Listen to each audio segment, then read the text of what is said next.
welcome to the Gone Gold podcast. I'm your host, Simon Hill, and before we crack on with this episode, be sure to subscribe and don't miss a single episode. We've got some really cool ones lined up and ones that I know you'll definitely enjoy. But let's crack on with this one now. I've been looking forward to getting this one out for a long time now. He's a person who I have a lot of respect for in the wrestling industry. I've known him on and off for a long time now. He's a great guy and just a really nice human being to be around. Very talented in the ring and out of the ring. We talk about everything from Deathmatch wrestling, his opportunities in Japan, recently winning the TNT Extreme Wrestling DOA tournament, and his opportunities with CZW. We also talk about how he struggled with addiction and what he did to conquer that. And we also talk about his varied music taste, how he loves a bit of carpool karaoke, his film nostalgia that he's been taking on recently, as well as geeking out a little bit about X-Files. But that's all to come in this episode and so much more. It's Clint Margera. Clint Margera, thank you so much for joining me on the Gone Gold podcast. I've been super stoked for this interview for quite a few weeks. So thank you for giving up your time for joining me. I know you've been a busy man of late doing other things, but yeah, I really appreciate you giving your time and joining me here today. No worries, mate. Happy to be here. Thanks very much for having me on. So how's things going? Obviously, we're all kind of in this quarantine lifestyle. Have you been what have you been doing with yourself? First of all, it's wrestling's not a thing for you at the moment. I know you'll be missing it, but how have Clint Margera been filling his time? As what I normally do, to be honest, when I'm on downtime, just listening to loads of music, watching loads of films, speaking to my friends on WhatsApp and like FaceTime and stuff like that.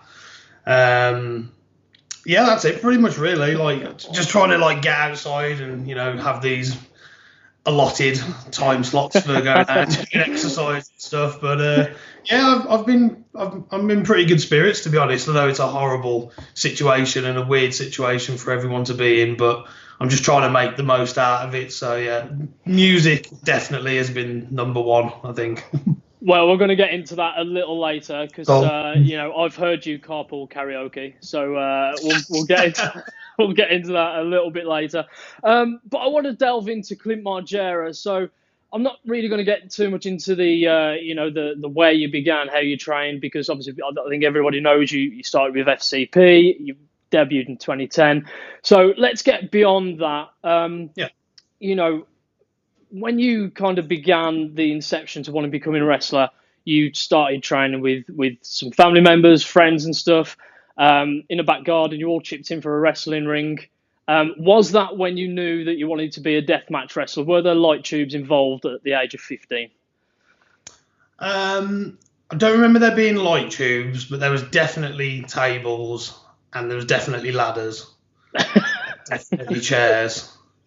So I think what happened was we were wrestling in a friend's living room at one point, and it was about 1 o'clock in the morning on a Saturday morning, and ECW came on Bravo TV, and it was back when Bravo used to show it for like 1 hour, like every 3 weeks or something like that. And as soon as I saw the opening montage, which was to Thunder Kiss 65 by White Zombie or Rob Zombie. I can't remember if it was his solo or band, but as soon as I saw that, I was just like, that's it. That's the wrestling that I want to do. And that's the stuff that I want to do. I want to go through tables and jump off cages and things like that. So that was pretty much like my introduction to the hardcore wrestling. And then from there, I just became obsessed with it, and I was finding we were getting the original King of the Deathmatch video from 1995, obviously Cactus Jack and Terry Funk in the exploding barbed wire. So I was just completely obsessed with it. As soon as I saw it, that was my thing. I knew that's what I wanted to do. And you've become now one of the staples of UK deathmatch scene, even, making your way over to Japan. Was it your intention to grow it going forward? To obviously become, not just big in the UK scene, but grow deathmatch wrestling? Yeah, I think there's always a place for that kind of wrestling. Back when I was going to shows, whilst we were starting out. Obviously I was going and seeing people like Jimmy Havoc and seeing people like Iceman, and they were kind of like back then at like the 1PW shows in like Doncaster, like they were really the only people that were doing this. So they were the matches that I would look forward to the most. And then sometimes IPW would bring over like Abyss. So that was one of the first times that I saw Abyss. And Steve Corino, of course, who was one of my ECW favourites. But I always thought, every style of wrestling has a place, and I definitely wanted to get involved in the hardcore deathmatch scene. And see if we can try and compete with Japan or compete with America. And I'm just really glad that I was able to get into it and forging a friendship with Jimmy Havoc. That was that was a big thing for me, because I looked up to him when I started out, because he was like the guy that I wanted to wrestle. So it was definitely my intention to try and help it as much as I could. Let's talk about matches with the likes of Jimmy Havoc, because you've gone against some of the best in deathmatch wrestling. Obviously, the likes of Ricky Page, Jimmy Havoc, Abyss, Joey Janela as well. You've been in the ring with in the past. So, how were those experiences? Was that like the next level for Clint Margera? Definitely. I remember the first time that I wrestled Jimmy, and that was when we used to do the Fight Club Pro shows back at the Planet. Oh, nice. And I'll hold my hands up. I was nervous as hell, because this was for me, this was a real big deal. And I remember that match being everything that I wanted it to be honest. I went in there and it was a lot of fun, and we had all the light tubes and the barbed wire and staple guns and everything, and it was, for me personally, it was exactly how I wanted it to go. And I've just been really lucky to be able to face some really well-known deathmatch wrestlers. I've had a couple of wars with Masada back in the day in like 2012. Like the first time I wrestled him, it was like a 45-minute death match, and I just got absolutely mauled, and it was great. I had a blast. And wrestling Ricky is just a dream every time I get in the ring with him. He's just so easy to work with. Well, one of your last matches with Ricky Page was at TNT Extreme Wrestling's DOA, where you actually became the winner of that entire tournament. During that match, there was a lot of light tubes, a lot of glass. Yeah. How do you describe that experience of wrestling somebody like Ricky Page? Just fun. It's just fun every time that I've wrestled him. And that match was a real special moment for me. And I think you can probably see that if you go and watch it back on Turnbuckle TV on the TNT page. That match meant a lot to me, because I've made a lot of changes middle of last year.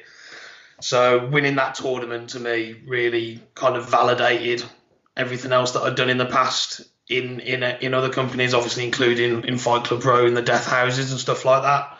But it was just a real special moment, and to share that moment with Ricky also meant a lot to me as well. And like I say, I think you can see that when the 1, 2, 3 comes at the end. It was one of the most insane matches I think I've ever seen, and it was also one of the most heartwarming moments I think I've ever witnessed at a wrestling show. To see you come out as a winner, you obviously got a bit emotional when you got that 1, 2, 3. You picked up the trophy. Tell me about that feeling when that 1, 2, 3 hit and you were handed the trophy by Mikey Whiplash, I believe. It was Lykos that brought the trophy in. That's and it. Then, yeah. And then Whippy snuck into the ring afterwards. Snake. You're currently in a feud with Michael Whiplash, which we're going to get to in a moment. But yeah, talk me through that emotion that was going through your mind at the time. Because obviously, we'll speak about the changes that you made last year. Because obviously some touching subjects there. But, it seemed as though to me from an outsider looking in that this was everything that you'd tried to, that you'd worked for finally coming to one. Yeah, definitely. Relief, first of all, knowing that there's no more glass that needs to be broken. But yeah, just pride. To be honest, pride in myself. I kind of had a small moment where I kind of just spoke to myself and said, you've earned this. You deserve it, and you should be really, really happy with yourself and really proud of yourself. And I think that was what brought out all the other emotion. I just kind of just spoke to myself for a couple of minutes, and it just kind of just all came tumbling out. But yeah, it was just really, really special. I actually watched it back the other day when TNT streamed it on their Facebook page. Oh, right, it's the first time that I'd actually watched it back. And just that emotion that I felt holding that trophy, and it's a sick trophy as well. It's in my living room somewhere, actually. But yeah, that emotion that I felt from winning it hit me again as I was watching it for the first time, and then I got to really take in the crowd's reaction as well. Yeah, and then that moment where I'm kind of on my knees, but I've got the trophy in front of me, and then Whippy kind of sneaks into the background. It's a real cool visual as well. So I'm just really glad that that was all organic and it was just happened naturally. And yeah, it was cool, man. It still makes me smile, obviously. And let's talk about that. Obviously, you're currently in a feud with Micah Whiplash at TNT. That heated up just a little bit more during Merseyside Massacre, I believe, where you guys had a little contract showdown, and you ended up signing that contract in his blood. It's all about making statements, and that belt is pretty much the only thing on my mind at the moment. As soon as all of this is over, as soon as lockdown's done, as soon as venues are open, as soon as wrestling starts again, the first thing that I want to happen is that match with Whippy as soon as humanly possible, because that belt, I'm coming for it, and that's just the way it is. And like I said at the contract signing, I need to win that belt. There's just no two ways about it. Showing up and not walking out with it isn't an option to me. So it's the only thing on my mind really right now. Now, you've seen a lot of, friends and family head to some of the big promotions, the likes of WWE, obviously, the likes of, Devlin, Banks, Trent Seven, Pete Dunne, Eddie Dennis, etc., etc. List goes on. Have you never been tempted by that? Deathmatch is obviously a huge passion for Clint Margera, but seeing all your family and friends go in that direction, have you never been tempted to follow? I think doing the stuff that I want to do is probably it's not a viable option for me. Unless, something happens and we get some kind of Mick Foley hardcore invitational, then I'll quite happily go for that. But yeah, I think I'm just really happy doing what I'm doing at the moment, and I've kind of got other goals. I want to go back to Japan. I do want to go back to Big Japan at some point. So yeah, I think that road is kind of very. I want to go that road. I want to go down a road that's covered in barbed wire and fire and piranhas and stuff like that. So yeah, it's definitely that way. It seems a lot more bloody, but at the end of the day, you've kind of made that mark for yourself now, Clint, where you are definitely one of the hottest guys in deathmatch wrestling at the moment, and you've already been invited back to CZW. That announcement was made at a TNT Extreme Wrestling show. Now, I was lucky enough to be at that show and saw the reaction, heard the reaction of the crowd, and it was one of the biggest pops I think I've ever heard. But you weren't able to attend that night. How did you find out that you've been invited back? Yeah, so I was just sitting at home and I was just looking at my phone, and all of a sudden I just got this notification from TNT, whoever runs the social media It just says Clint Margera is the second name to be announced for Tournament of Death. So I was just like, all right, cool, sound, let's do this. Why not? And then I went on and saw that Whippy had been announced as well. So yeah, it was exciting, and it's just a bit of a shame that it's just kind of all on hold for the moment. But as I've been told that as soon as it's happening and everything's clear, I am still going to be going. So I will still be doing Tournament of Death when it happens. Which is fantastic, and obviously I'm guessing they'll probably tie that feud in with Mikey Whiplash. But for you to be going back out to CZW is huge, not just for yourself, but for your career and building that deathmatch legacy that you're building on at the moment.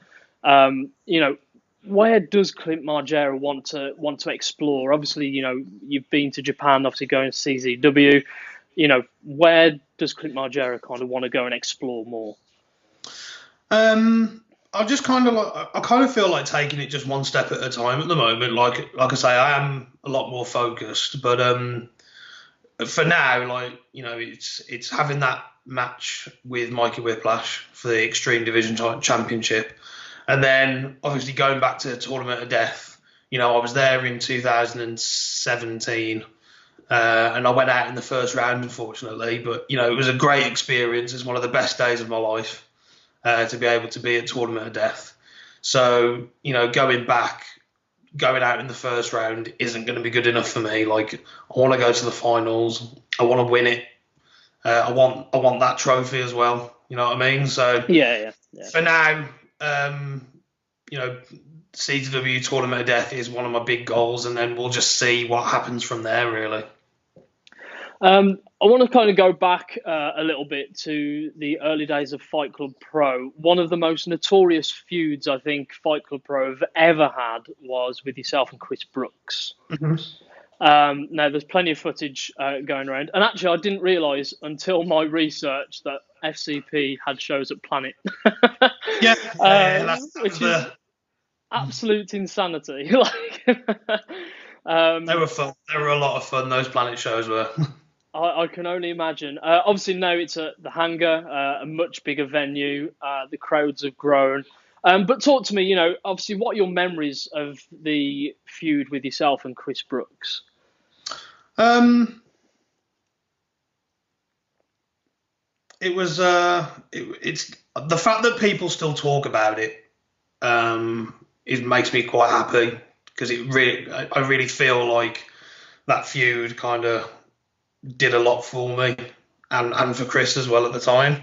And I always see when people kind of say like, I'm just started watching Fight Club Pro, or I'm going back to their old footage. Like, can anyone recommend anything?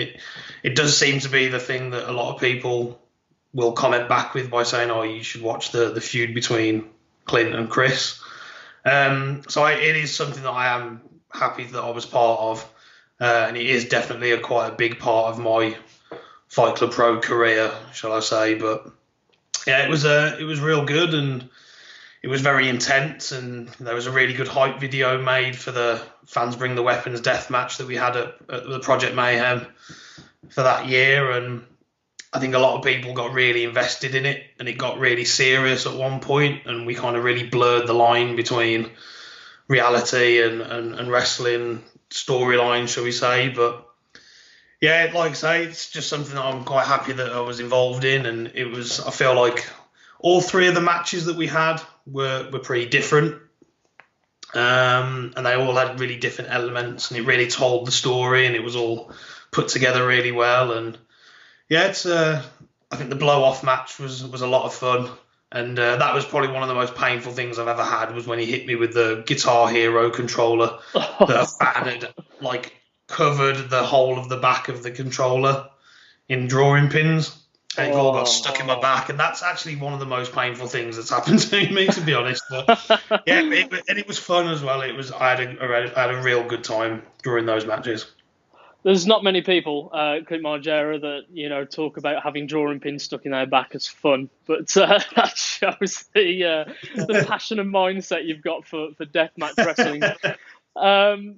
You've also managed to step in the ring with one of the people that inspired you to get into deathmatch wrestling, with Tommy Dreamer. How was that experience? First of all, tell me what it was like when you got that call. Right, Clint Margera, you're going to be stepping in the ring with. It's probably one of the things that I never, ever thought would happen. Like, because I'm obviously, and I've said it many times before, ECW is my favourite promotion of all time. I absolutely adore every single part of it. And Tommy Dreamer, was the beating heart of ECW. And when I got told by Kamikaze that I was going to be facing him, it just kind of blew my mind a little bit, because, like I say, I just thought, this is a match that's never going to happen. In my head, it's happened 1,000 times, but in reality, I was just like, there's no way that I'm ever going to be able to have a match with Tommy Dreamer at all. And then Kamikaze messaged me, and it happened, and it was just a really surreal moment when, I was just stood across the ring from him, and I was just like, shit. I'm about to wrestle one of my absolute idols in hardcore wrestling here. So, yeah, it was just a really good experience, and he was really nice to be around, and I was able to, have a good chat with him before and after, and get some good feedback from him and stuff. And it was just a really good moment. And I think at the same night there was a Fight Club Pro show happening at Fiction, which is the venue that we went to after Planet, and Trev was doing his pre-match shtick, and he kind of and I went to Wolverhampton straight after to go to the Gifford, and he said to me, like, I did say something about it, and he compared it to him like having a match with Ric Flair. Like, it was like the hardcore version of that for me. So yeah, it was a real big deal, and just a really nice moment. And I had to get a picture with him afterwards. Like, I just had to, because I thought, when am I ever going to be able to do this again with him? So no, it was really absolutely. cool, really cool. It's such a cool moment to hear about, and just watching Clint Margera smile throughout the entire storytelling of that is just like, that's how humble you are for deathmatch wrestling, how inspired you are. But I can imagine you picking his brain quite a bit as well, and kind of looking for those pointers in what he's done at ECW to how you're growing your kind of staple, I guess, into becoming one of the best deathmatch wrestlers, ever. Is it one of those where you kind of sat down with him and went, right, so this is my goal, this is what you've done. What do you think that I could do to improve on X, Y, and Z? Yeah, I mean, like, I definitely asked him for feedback. And it was really nice for him to be, quite positive when he gave it to me. But to be honest, I think I probably did his head in more than anything, because I was just talking about, do you remember in this moment during the Raven feud when this, and did you ever think that hitting Raven with the chair was going to be like as epic as it was in the cage? So I probably did his head in for like nerding off about all of his stuff, to be honest. But yeah, it was definitely cool though. Let's talk a little bit about Fight Club Pro. So obviously we've kind of mentioned quite a bit about them, but the thing I love about Fight Club Pro, it feels very family. Like, there's a lot of love going around, like, backstage. Obviously the fans, are so diehard as well. As one of the original inceptors of FCP, did you ever imagine it to get this big? I think in the back of our minds when we started out, I think we knew that it could be, but like I said, we just took it one show at a time, really, and just seeing like the attendance grow each show, we were just kind of like, I think there's like another like 30 people that have come and we don't even know who they are, and that's how it started, and it just built and built and built, and then I think we booked Davey Richards quite early on in the Fight Club Pro growth. And Kyle O'Reilly and Adam Cole came over as like part of their first tours and stuff. But I think it was quite important when we got Davey, because he kind of went back and told everybody, all the the kids at Ring of Honor. If you do go to England, you should definitely go to Fight Club Pro. And I think his experiences and him going back and telling those people about his experiences with us definitely helped. And it was cool. And, it was kind of like the cool underground in the Dirty Rock Club upstairs at the Planet. That was the whole feel for it, and it just got to the point where we literally just said, like, we can't do the shows here anymore because too many people are coming now. And then we did go to Fiction, which was which was a smaller venue, but it was like a sweatbox, and we just thought, we'll just go back and kind of make it as a. We just wanted people to have a great time, and that's what happened. And then Fiction just became to the point where it was literally like, okay, there's just nothing else we can do now here. So we found Starworks, and then Starworks became into Hangar, and it's just sick, man. Like, it's just so much fun. I mean, even when there's shows where I, if I'm not wrestling, I still have a great time. Because just being within that atmosphere, and it is really cool, and it is a lot of fun, and it's just easy to be around all the time, and everyone has a laugh and stuff, and the shows happen, and the crowd, and you just end up buzzing from the crowd because they're just reacting so well to everything. So it's just a great atmosphere to be in, and like I say, even if I'm not wrestling, I make sure that I am at the shows just to get that feeling. Yeah, no, absolutely. Definitely one of the best atmospheres I think I've experienced in British wrestling. Like, there's always this party vibe, I guess. Everyone's on such a high, and then obviously, as you mentioned earlier, people go to the Gifford, and a lot of the fans, a lot of the wrestlers, talent, all go and have a drink and just relax. And then you've got that extra layer of party vibe for the FCP nights as well. So it's just such a good atmosphere to be around. And, I guess building up over the years, you've never expected it to get to the level it's at. No, I mean, I think if you'd have told Zach and Trent that at some point Fight Club Pro would be running at the NEC, I think Trent would have said something like, "What are you doing? What are you talking about? It's not going to happen." But it did, and that was incredible when that announcement dropped, because that was a huge show, and it was a real good Fight Club Pro show. That was at the NEC. That was the finals of the DTTI that year, and it was Aussie Open versus Mustache Mountain in the final, which was epic. Yeah, it was a real good show, and it was just NEC, man. Ridiculous, huge, insane, absolute insanity. But there's only good things to keep going right. Fight Club, as we've all seen, has just got stronger and stronger and stronger, and I definitely think that trend will continue. As soon as all this is over, anyway. So let's talk about your process going into a death match, because I can't imagine myself sitting backstage going, right, I'm going to go and get dropped on a bunch of thumbtacks, get a few light tubes across the face, and I'm going to have a good time doing it. So what's the mentality going into a match? Are you nervous, scared, apprehensive? I think there's always a little bit of nervousness as well, because obviously, you're going in there with, there's a lot of sharp objects and blunt objects, which, can hurt more than the sharp objects, plugs being that for one. But I just try and stay relaxed and just try and stay chipper backstage. I mean, there's obviously a little bit of calm as well, because I know what I'm doing and I know what my limits are and stuff, but yeah, I just try and stay relaxed and just, have some banter and stuff backstage, and, pop outside and have a vape just to calm my nerves if there are any. But yeah, I just try and stay motivated and focused and happy, really.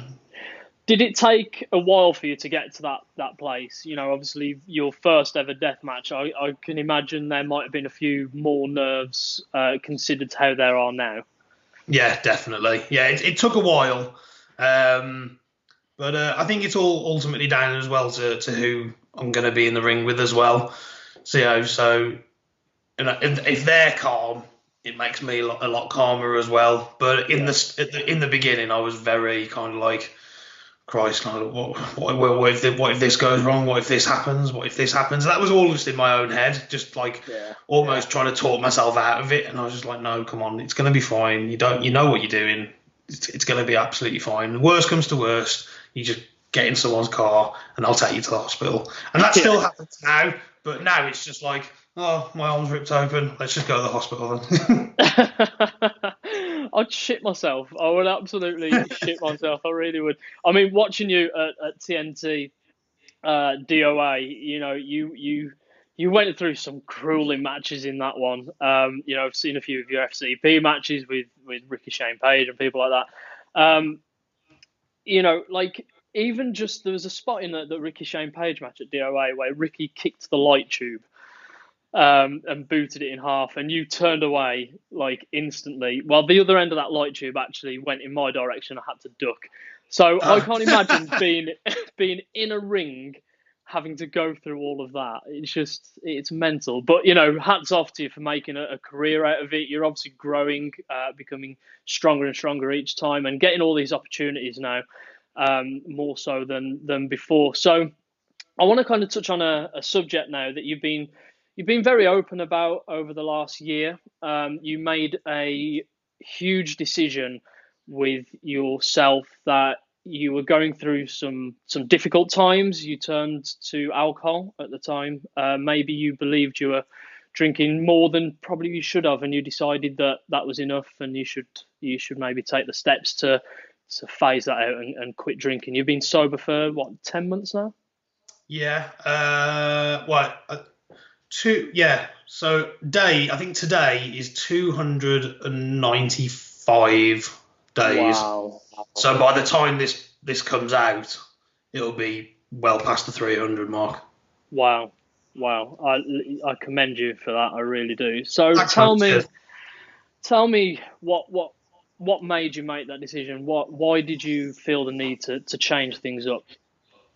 It was just no good for me anymore. I was just, like you say, I was just drinking way more than normal and going out way more than I should have been. And that I was just focused on that more than anything.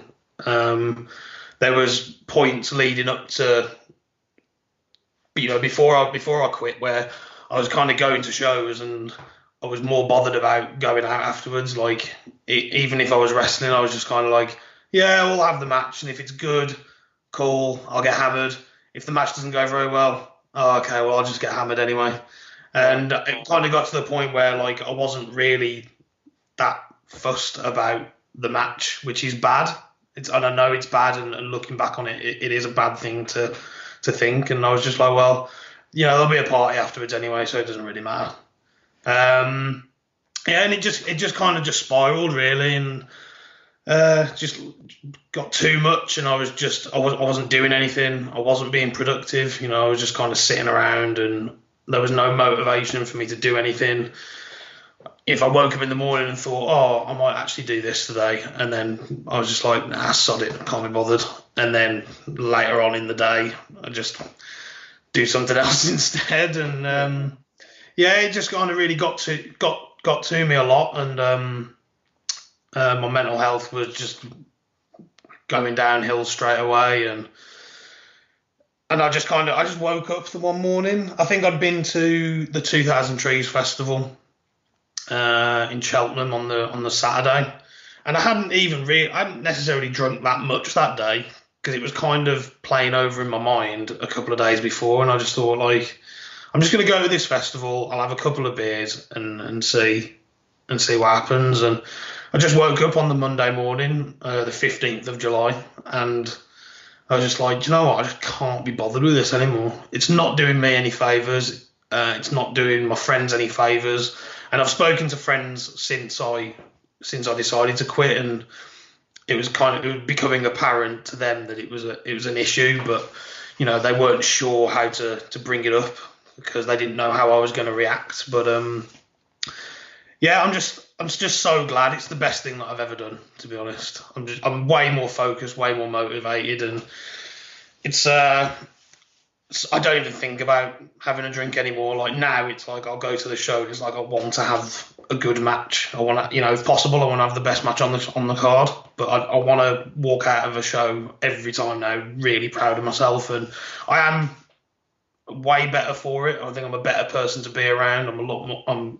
I try and be a lot more positive when things don't necessarily go my way, not go my way, but work out for me. Whereas in the past, I just be like, oh well, screw it, let's just go to the gift. But now it's like, if things don't work out for me, it's like, okay, well, that's that for now. There's nothing I can do about it. I can't change it. The only thing I can do is just focus on what I can do to make the next opportunity better for me, and how I can make that one work for me instead. And that was another thing that I had. I was every time something went wrong, I was just like, it was like the end of the world. Every time an opportunity came up, it didn't work out, I was just like, well, that's it. It's obviously because it's all my fault, and I've learned how to deal with that. Kind of making, okay, well that's that now. Like I've tried, it hasn't worked out. Let's just focus and move on to the next thing. And I wouldn't have been able to be like that if I was still drinking. So the difference it's made in my mood and personality, and just in general, is great. And I don't think I'm ever going to go back to it, to be honest. I think it's made me a little speechless, a bit emotional as well. Just hearing that, like I can't do anything but commend you for that. One of the biggest decisions you can make, and you obviously feel better for it. So I really do commend you on that. Thank you. Cheers. And you may, probably not realizing, but you may have helped other people kind of do that. Is that something? Obviously, what you've done is intentional for yourself, but being as outspoken as you have been about it, would you have imagined helping others kind of make that decision as well, or realise that that's a step they may need to take? Yeah, it's kind of weird, because when I think about, what if someone's actually quit drinking, or it's helped them to like cut down at least because of the stuff that I've said, it's kind of overwhelming, really. And when I did put a big post on Twitter about it when I'd made the decision. And then a few months later, I put like a little update post on, because I'd done some other stuff as well apart from quitting drinking. I'd been to some sessions and things like that to talk about my mental health and stuff. And I ended up having messages from people who, I probably haven't really ever spoken to, and some of them were people who I never see at shows and things like that, and they were all really positive messages and very very reassuring messages that I'd done the right thing by putting it out there. And if it has helped someone, that's great. There's nothing more I can say in regards to that. And hopefully, if someone is thinking about it, they can kind of see that there are benefits to it. And obviously, my outlook on life is a lot better than it was. At the start of last year, when I was as down as I possibly could have been. So like I say, if it has helped someone, that's awesome, and it's overwhelming, and I really thank people for taking the time to read my post or listen to like podcasts and things that I do where I talk about it. So if it is helping someone, that's really awesome, and like I say, pretty overwhelming, to be honest. That's awesome. Honestly, it's choked me a little bit, Clint, I'll be honest. But let's I can only commend you, and it doesn't kind of matter what I say or anyone else. I think you're doing a fantastic job of what you're doing. It's obviously made a difference to your wrestling career as well. You said you feel more focused now. Do you feel that where you are right now, this is like you're starting to build momentum to becoming the Clint Margera that you want to be?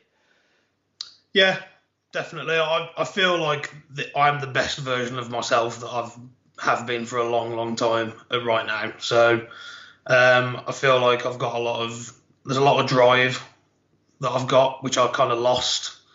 But that's all coming back now, and I just can't wait to get back out there. And I just can't. And I know that every wrestler in the world can't wait to get back into the ring. But we are going to of have the biggest match cards going when all this God, comes there's back. going to be like 50 matches on a show. There'll be like morning show, afternoon show, late afternoon show, early evening. I'm just really looking forward to just getting back out there because I've done a lot of work on myself, and winning DOA was kind of like the first real step into, okay, well now I'm going to make these next however many months really mean something. Yeah. And then obviously this happened, but then it's something that we can't change and we've just got to roll with it. So as soon as it's all done, like I'm really driven and focused to actually achieving the goals that I've set myself. That's fantastic, and I can't wait to see what's coming for you, dude. Even by the end of the year, I think we're going to know more about Clint Margera, and certainly in 2021. Let's talk about some fun stuff, Cool. because your social media is either wrestling or music. It's mostly music at the moment, definitely. Yeah. No, I've heard you carpool karaoke to the likes of The Used and Paramore and the like. So talk us about your current playlist. What's going on in the Clint Margera playlist at the moment? Well, it will come as no surprise to anyone that I have constantly been listening to the new Used album. Yeah. Because it came out midnight here, and I stayed up till midnight to listen to it. Then I listened to it again. Then I went to sleep. Then I woke up at 6 o'clock in the morning and listened to it again. And I've listened to it at least twice a day, much since it's come out. So yeah, definitely the new Used album. The new Alkaline Trio EP that they released during all of this. The new Vilvelo EP that he released, which sounds like him, which is glorious across all three tracks. Like, I was listening to it when it dropped, and I was so excited, I was sweating because I was so happy to hear it. It was making me perspirate. Is that the right word? I remember I was scrolling through Twitter, and every 5 or 10 minutes it was, oh my god, oh my god, oh my god, oh my god, oh my god, with the album cover. Then holy shit. Well, he's done that cool new logo, which is the heartogram, but it's got the 2 V's in it. Yeah, so which is very clever. Fingers crossed it becomes like he's a full thing and we get a tour, because when I went to see him on the farewell tour, I was gutted that it ended, but I felt like it ended at the right time. But I think if he does this tour, I'll be a very happy emo. I think it was Rip Out the Wings of a Butterfly that was probably one of my favourites by those guys. Absolutely phenomenal. So yeah, it was really good to see them back. And you mentioned 2 bands there that hopefully if it all goes ahead, they're going to be appearing at Slam Dunk. Fingers crossed. I'm more stoked about seeing Billy Talent, bro. I'm not going to lie. Oh no, Billy Talent, right, Lloyd. Like, I've never seen them, but I've been binging them a hell of a lot. Their new song is incredible, Reckless Paradise. That just throws it right back to the old school days. So I'm really, really loving that, and I'm hoping that Alkaline Trio, obviously the Used are there now. It's just going to be one damn good fucking festival. Oh man, I hope it happens so bad. Fingers crossed. Well, when that announcement came, I must have got about 6 messages from people saying, "Have you seen the new Slam Dunk announcement?" Because they are like legit like 2 of my favourite bands ever. Obviously, the Used are my favourite band, but Alkaline Trio, and to see them on the bill together would be amazing. Am I hopefully it's going to happen? Obviously, is it going to happen? Slim. It's very slim. Very slim pickings, because I think it's the flight situation as well, more than anything. Yeah. It's not just going to be lockdowns and you'd get on a plane and go to another country. Do you know what I mean? But no. So there is that little bit of doubt, but they don't lose anything by signing up to say they're going to be there. If it can't happen, it can't happen. There's nothing we can do. But obviously, I would love it to happen. To see them back to back on that stage. We can but hope. Yeah, that would be pretty epic. So talk to me about what you've been binging over quarantine time. Any good series of film recommendations that you've been watching lately? I know you're a bit of a film nerd as well. Yeah, I watched Midsummer a couple of weeks ago, which is on Amazon Prime, which is It's pretty gnarly. There's some weird shit going on in that film. It's good though, so I definitely recommend that. I'll check that out. I'd caught odd episodes of Parks and Recreation on Sky Comedy like about 2 or 3 months ago, and then I finally got Amazon Prime, so I binged all of that in about 3 days. I think one of the days I watched it for 13 hours. Wow. So I binged all of that, fell in love with Aubrey Plaza. Obviously. Well, yeah. What else have I watched? I've watched a lot of films that I've already watched loads and loads of times, but I just haven't watched them for ages. Like last night, I watched The Lost Boys, which I haven't seen that for a long time, but I've seen it 1,000 times. But it's just a great film. Yeah, so I've just been going back, and I've recently started the X-Files again because I'm a massive X-Files nerd. And even though I've got all the DVDs in there, it's on Amazon Prime now, so I can lie in bed and I don't have to change any discs or anything. So I need to get Amazon Prime. See, I used to have them all on VHS. Do you remember? Because they used to be color coded, didn't they? I've got those as well. They're all in the loft. No way. They're all in the loft. I've got about I can't remember how many, but I've got every single episode. Some of them duplicated because I bought those special edition ones, but I recorded them off the TV every single episode. So I used to get like those 3 hour VHS tapes. You put the blue tack over the tab so no one can record over it, and then you turn it onto long play so you get 6 hours out of them. Wow, there you go. What a trick that is. Pure Wolverhampton Techers. Yeah, man, like I remember watching it when I was a kid. I wasn't allowed to, but my grandparents were like, just don't tell your mum, but you'll be fine. And it's just one of those, scared the shit out of me at the time because I was quite young, but oh man, I loved it so much. I even used to collect, I don't remember the magazines as well. Yeah. They used to release the X-Files. All the books as well. They released the books, those little books of the series. That's right, yeah. I used to pretend that I was Fox Mulder when I came home from school because I had a blazer on for my school uniform. And I made like little FBI badges and stuff. I was super, super into it, man. Like it was like my favourite thing of all time was the X-Files. And even all these years on, you're still an X-Files nerd. How awesome is that? How awesome. Right, Clint, before we depart and where can people find you? Where can they check you out? I know there's a lot of matches of you on YouTube and Turnbuckle TV and stuff like that, but where can people check your stuff out? Obviously, there's a Fight Club Pro on demand on the Vimeo site, so people can search that and they can find all the Death House matches, and they're some of my favourite matches that I've ever been in, obviously. Kamikaze, they've got an on-demand system as well. And then for socials, Twitter @Clint Margera, Instagram @ClintDMW, and I am on Facebook as well, but I don't really use Facebook that much, but who does these days? But Twitter and Instagram are the big ones. And then if I post too much music stuff, you can just mute me. I just love seeing what you're listening to, because a lot of it's obscure, and then you'll get obviously the likes of The Used or Vidiveo and people like that, and that's what I had grown up listening to. But I remember we were in a car journey, we were going through this music, and I was just like, fucking hell, who's this? Who's it? And I was quite big on my like pop punk and punk rock stuff, and there's some questionable ones in there, but you've got a very good, very varied music taste, should I say? Thanks. Cheers. You're welcome, man. You're welcome. Clint Margera, this has been awesome. I really appreciate you giving your time to be on and kind of talk us through the Clint Margera story.